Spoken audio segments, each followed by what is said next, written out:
Priyansh Meena, hello sir, hello Priyansh, good evening Kripanshi. तो यार आज हम लोग का जो लेक्चर है, आई होप मेरा साउंड वगैरह सब कुछ सही आ रहा होगा। एक बार कंफर्म करके बता दो साउंड सही आ रहा है। ठीक है, आज की क्लास थोड़ी छोटी रखेंगे क्योंकि इस चैप्टर को मैंने जनरली दो पार्ट में डिस्ट्रीब्यूट किया है, रिफ्लेक्शन एंड रिफ्रैक्शन। तो आज की जो क्लास होगी हमारी ना, वो रिफ्लेक्शन पे होगा। पूरा का पूरा रिफ्लेक्शन से रिलेटेड आज हम लोग इस क्लास में डिस्कस करेंगे। ओके, सक्षम जैन, हेलो सर, बिल्कुल सक्षम, आ जाओ।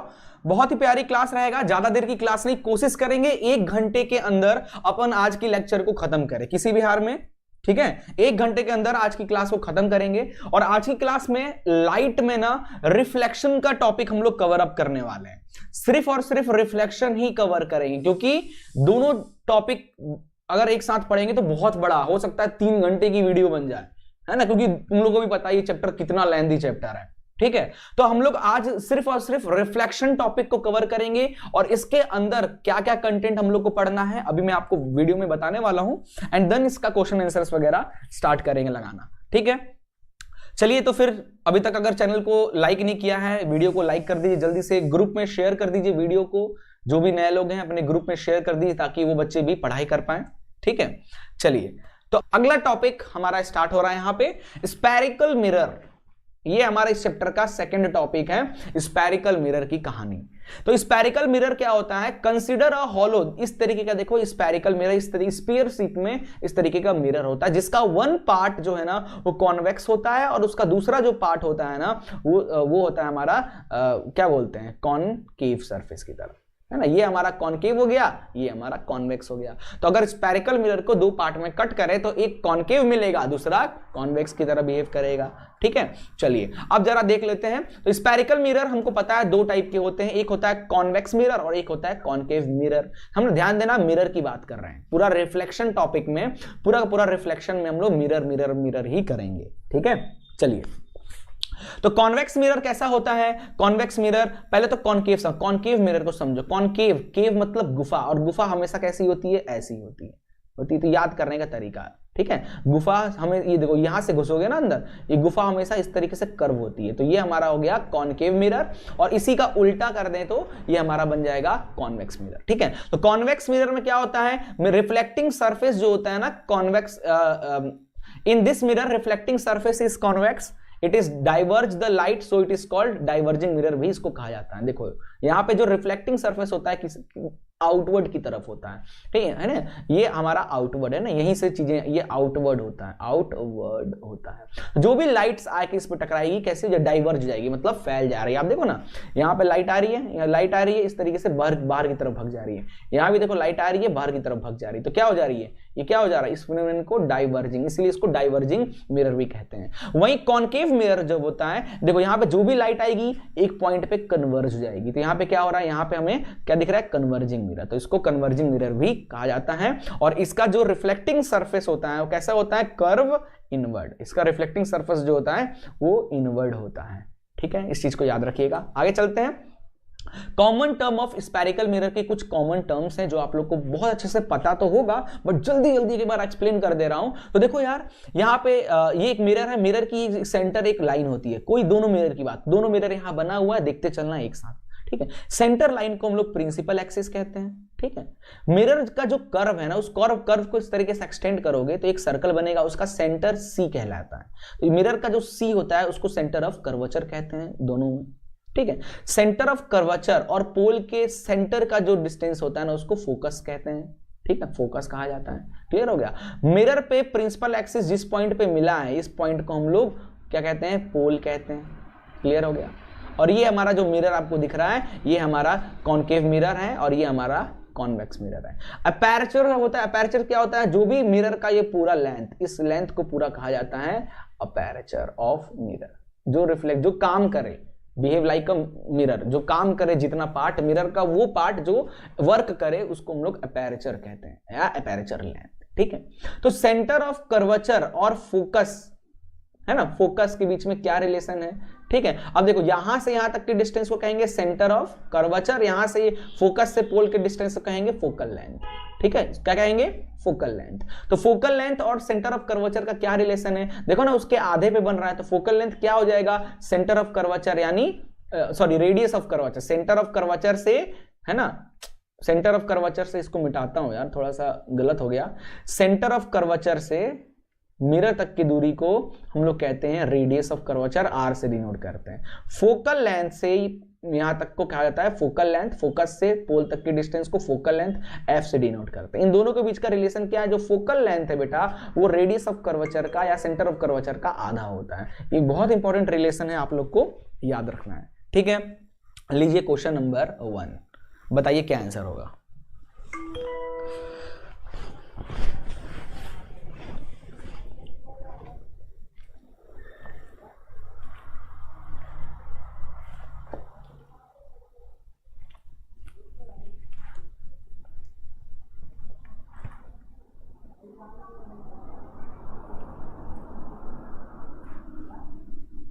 चलो आ जाओ सब लोग जल्दी जल्दी।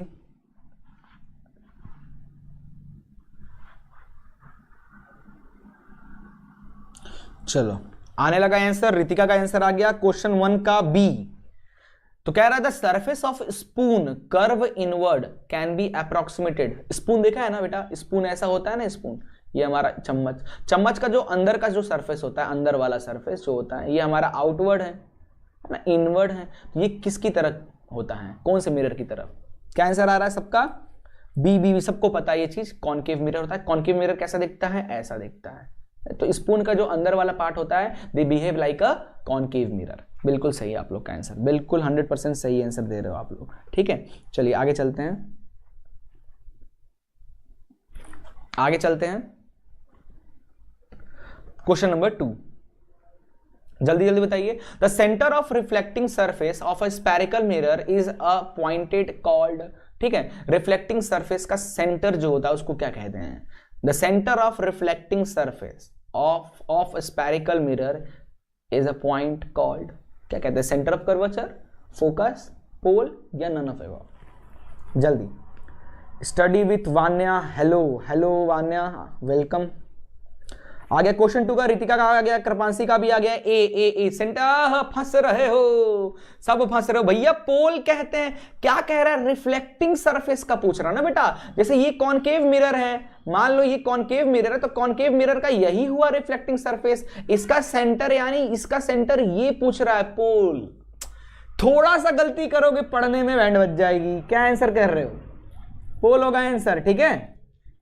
सक्षम दे रहा है इसका आंसर पोल, बिल्कुल सही है सक्षम। राम का भी आंसर आ गया, बिल्कुल सही, ठीक है। रिफ्लेक्टिंग सरफेस का सेंटर पूछ रहा है पोल, उसके कर्व का नहीं पूछ रहा है। उसके कर्व का पूछेगा तब आप बोलना सेंटर ऑफ कर्वेचर। अभी हमारा ये हो जाएगा आंसर, ठीक है। क्वेश्चन 3 पे चलिए। क्वेश्चन 3 हमारा है कि centre of curvature of a convex mirror lies, centre of curvature कहां लाई करता है? कॉन्वेक्स मिरर के behind the mirror, in front of mirror, at the surface of mirror और एट इन्फिनिटी। कहां पे होता है? कॉन्वेक्स मिरर के। तो बना दूं कॉन्वेक्स मिरर तुम्हारे लिए, ये लो, ये बना दिया मैंने कॉन्वेक्स मिरर, ठीक है। ये इसका प्रिंसिपल एक्सिस। अब बताओ जरा कहां होता है इसका सेंटर ऑफ कर्वेचर? जल्दी बताइए, जल्दी बताइए। रितिका का आ गया क्वेश्चन 3 का ए, बिहाइंड द मिरर, मिरर के पीछे। अब देखो ये हमारा फ्रंट होता है, इधर हमारा कॉन्वेक्स मिरर का ये फ्रंट होता है और ये मिरर का बैकवर्ड होता है। अब बताइए किस तरफ होता है सेंटर ऑफ कर्वेचर? जल्दी बताइए भाई, आप खुद देखो ना, जिस तरफ कर्व होगा, ये कर्व किस तरफ है बेटा? इसकी कर्व किस तरफ है? इस तरफ बनेगा, इस तरीके से कर्व बनेगा ना। तो किधर हो जाएगा सेंटर ऑफ कर्वेचर हमारा? बिहाइंड द मिरर, मतलब यहां कहीं हमको सेंटर ऑफ कर्वेचर मिलेगा। जिस तरफ कर्व को एक्सटेंड करो उधर ही मिलेगा हमको, ठीक है। बिल्कुल आंसर सही है। कृपांशी का भी आ गया आंसर। सक्षम कह रहा है बी, सक्षम गलत हो गए भैया, तो सक्षम गलत हो गए यहां पे। राम का ए बिल्कुल सही है, बिहाइंड द मिरर, मिरर के जस्ट पीछे बनता है कर्वेचर, ठीक है। इधर ही होता है हमारा फोकस भी, कॉन्वेक्स मिरर में। बट कॉनकेव मिरर में आगे की तरफ, जो कॉनकेव मिरर होता है बेटा, कॉनकेव मिरर में, कॉनकेव मिरर का ये हमारा फ्रंट होता है और ये हमारा बैक होता है। तो यहां पे कर्वेचर हमारा फ्रंट और इधर ही फोकल लेंथ होता है। ये दो इंपॉर्टेंट चीजें ध्यान रखिएगा, फंस जाएंगे मिरर में। बहुत प्यारा चैप्टर है लेकिन गलतियां बहुत होती हैं। लीजिए क्वेश्चन नंबर 4 लीजिए। Principal axis of a spherical mirror is always normal to the mirror at its focus से, पोल से, सेंटर ऑफ कर्वेचर से, बोथ ए एंड सी। जल्दी बताइए। नॉर्मल एंगल,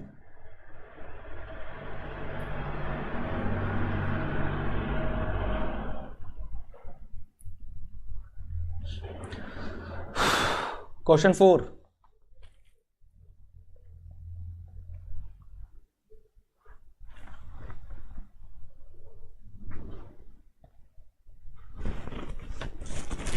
ठीक है, ओके। कृपांशी का आ गया फोर्थ का डी, बोथ ए एंड सी, बिल्कुल से बोथ बी। बी आंसर होगा यार कृपांशी, पोल आंसर आ रहा है। क्या आंसर कर रहे हो सब लोग? रितिका भी डी बोल रही है, सक्षम भी डी बोल रहा है, राम भी डी कह रहा है। जरा देखो डी लग तो रहा है, देखने से तो लगता तो है भैया कि sir both A and C, focus और सेंटर ऑफ कर्वेचर दोनों से। अब जरा क्वेश्चन को पढ़ो, ध्यान से पढ़ो क्वेश्चन को। कह रहा है कि principal axis of spherical mirror, spherical mirror का एक स्फेरिकल मिरर बना दिया, इसका जो प्रिंसिपल एक्सिस होता है बेटा, प्रिंसिपल एक्सिस होता है, is always normal to the mirror, mirror के नॉर्मल से होके जाता है। ठीक है, मिरर के नॉर्मल से। अब आप इसमें एक मिरर, एक कर्व ले लो, मिरर के नॉर्मल से। क्वेश्चन देखो, always normal to the mirror, mirror के नॉर्मल से पूछ रहा है बेटा। जो एंगल या नॉर्मल जो होता है मिरर का, वो क्या होता है? यही पॉइंट होगा ना, यहीं से तो बनेगा, ये नॉर्मल लाइन बनेगा। ठीक है, कोई भी जब हम लोग कोई प्लेन सीट, इसका नॉर्मल क्या बोलते हैं? 90 डिग्री पे। तो इस एक्सिस का, ये सरफेस का नॉर्मल क्या बनेगा? ये लाइन, यानी ये पॉइंट हो जाएगा। उसी तरीके से कोई भी स्फेरिकल मिरर का जो नॉर्मल बनेगा ना, वो उसके स्फेरिकल जो भी मिरर है उसके इस पॉइंट को कहा जाएगा, दैट इज पोल। ठीक है, क्लियर हो गया? मुझे भी लगा था थोड़ी देर के लिए, ध्यान नहीं दिया मैंने। लीजिए क्वेश्चन नंबर 5। क्वेश्चन 5 बताइए जल्दी जल्दी कि diameter of reflecting surface of spherical mirror is called. क्या होगा? स्फेरिकल मिरर का डायामीटर क्या होगा? Diameter of reflecting surface of spherical mirror क्या हो जाएगा? रेडियस ऑफ कर्वेचर के बराबर, फोकल लेंथ, अपर्चर के बराबर, या बोथ ए एंड बी? जल्दी बताइए क्या हो जाएगा इसका आंसर। 5th का बताइए।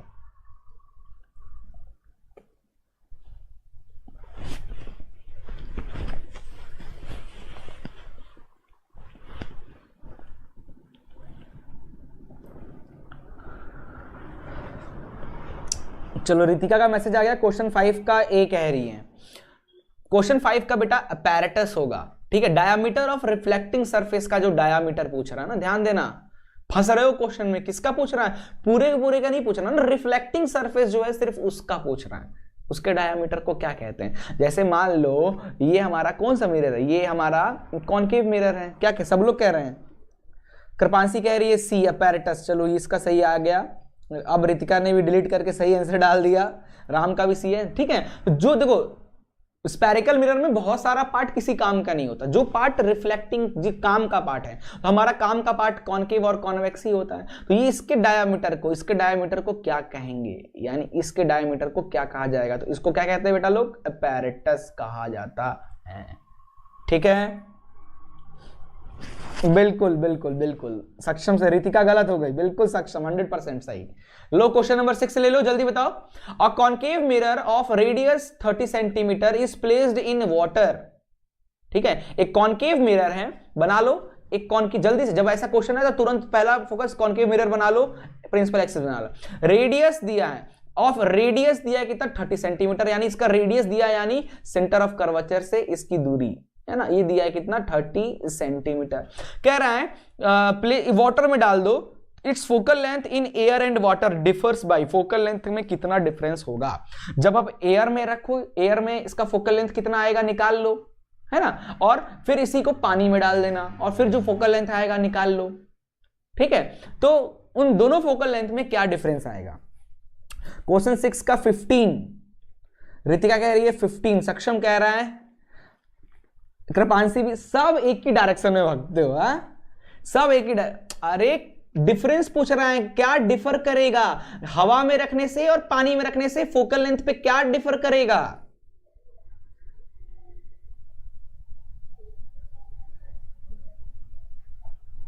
जल्दी भाई, गड़बड़ जा रहे सब, अभी भी हिंट दे दिया हूं मैं, समझ नहीं पा रहे हो भैया। फोकल आंसर इज 0, जीरो होगा आंसर, कोई डिफरेंस नहीं होगा भाई। एयर में भी फोकल लेंथ निकालोगे 15 ही निकलेगा, और पानी में डाल दोगे तब भी, वाटर में डालने के बाद भी जब फोकल लेंथ निकालोगे तब भी 15 ही निकलेगा। दोनों के बीच में क्या डिफरेंस है? कोई नहीं, जीरो आंसर। पूरा क्वेश्चन नहीं पढ़ रहे हो तुम लोग। अब सही आया कृपांशी का आंसर जीरो, रितिका का भी आ गया। ये गड़बड़ कर रहे हो, देखो जल्दी जल्दी पढ़ोगे तो गड़बड़ हो जाएगा, ध्यान से समझो नहीं तो पूरी बैंड बज जाएगी, एग्जाम में बैंड बजा दोगे जल्दी जल्दी के चक्कर में, है ना। थोड़ा ध्यान से क्वेश्चन को पढ़ा करो। तो गलती मेरे से भी हो जाती है कभी कभी, ऐसी बात नहीं है, अपन भी जल्दी जल्दी फ्लो में हो जाती है गलती, ठीक है। सब पागल हो गए, बिल्कुल सही, सब पागल हो गए, लड़ रहे हैं, तब ऑनलाइन भी लड़ाई होती है इनकी। चलो अगला क्वेश्चन देखते हैं। A real image is formed by the light रे आफ्टर रिफ्लेक्शन और रिफ्रैक्शन व्हेन दे आर, कह रहा है एक रियल इमेज फॉर्म होगा बाय द लाइट रे आफ्टर रिफ्लेक्शन या रिफ्रैक्शन, जो भी समझो। रिफ्लेक्शन का टॉपिक पढ़ रहे हैं तो रिफ्लेक्शन ही लेके चलो। ऐसा कब होगा, रियल इमेज कब बनता है? एक्चुअली मीट और इंटरसेक्ट विथ ईच अदर, जो लाइट होगी, जो रिफ्लेक्टेड लाइट होगी, एक्चुअली मीट करेगी और इंटरसेक्ट करेगी पॉइंट पे तब, एक्चुअली कन्वर्ज होगी एट अ पॉइंट पे तब, अपीयर टू बी मीट होगा। अपीयर टू बी मीट तो बेटा ये वर्चुअल का केस हो जाता है। अपीयर टू डाइवर्ज होगा, डाइवर्ज होता हुआ दिख रहा है तो भी उसके पीछे तरफ तुम एक्सटेंड करोगे तो ये भी वर्चुअल बनेगा। तो क्या आंसर लग रहा है हमको? आंसर हमारा हो जाएगा ए एंड बी। बिल्कुल सही है भाई। हमारा इमेज कब बनता है, किसी ऑब्जेक्ट का इमेज कब बनेगा? जब दो reflected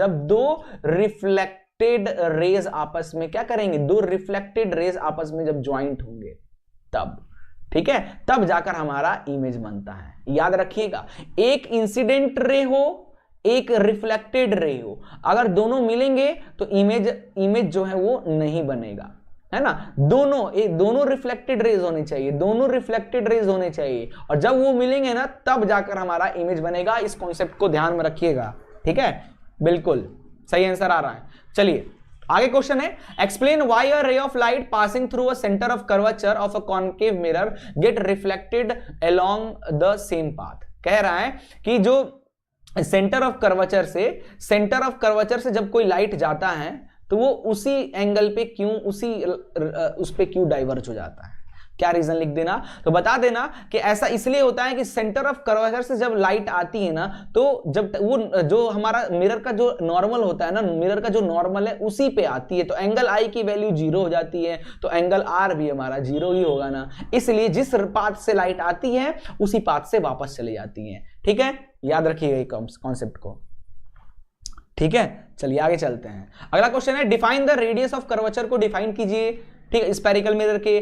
find the nature and focal length of spherical mirror जिसका रेडियस ऑफ कर्वेचर दिया है इतना है, ठीक है। रेडियस ऑफ कर्वेचर दिया +24 सेंटीमीटर, ठीक है, ध्यान रखिएगा, ठीक है। अब देखो ये साइन कन्वेंशन आएगा तभी तो कर पाओगे, ठीक है। चलो फिर भी समझा देते हैं। तो रेडियस ऑफ कर्वेचर क्या होता है बेटा, the separation between the pole and the centre of curvature, ठीक है। ये हमारा मिरर हो गया, ये हमारा पोल हो गया, ये सेंटर ऑफ कर्वेचर हो गया, ठीक है। तो सेंटर ऑफ कर्वेचर से पोल तक की डिस्टेंस को ही कहा जाता है रेडियस ऑफ कर्वेचर, ठीक है। नेचर एंड फोकल लेंथ क्या हो जाएगा, अगर रेडियस ऑफ कर्वेचर 24 दिया, रेडियस ऑफ कर्वेचर अगर +24 दिया है ना, तो नेचर एंड फोकल लेंथ क्या हो जाएगा, फोकल लेंथ उसका आधा हो जाएगा ना। फोकल लेंथ पता है, focal length is equal to r/2 होता है, focal length is equal to +24/2, तो ये जाएगा +12 सेंटीमीटर। अब देखो फोकल लेंथ भी प्लस में है, सेंटर ऑफ कर्वेचर भी हमारा प्लस में है, यानी ये वाला मिरर तो नहीं है, ये कुछ ये वाला मिरर है। कौन सा मिरर है, ये वाला मिरर है,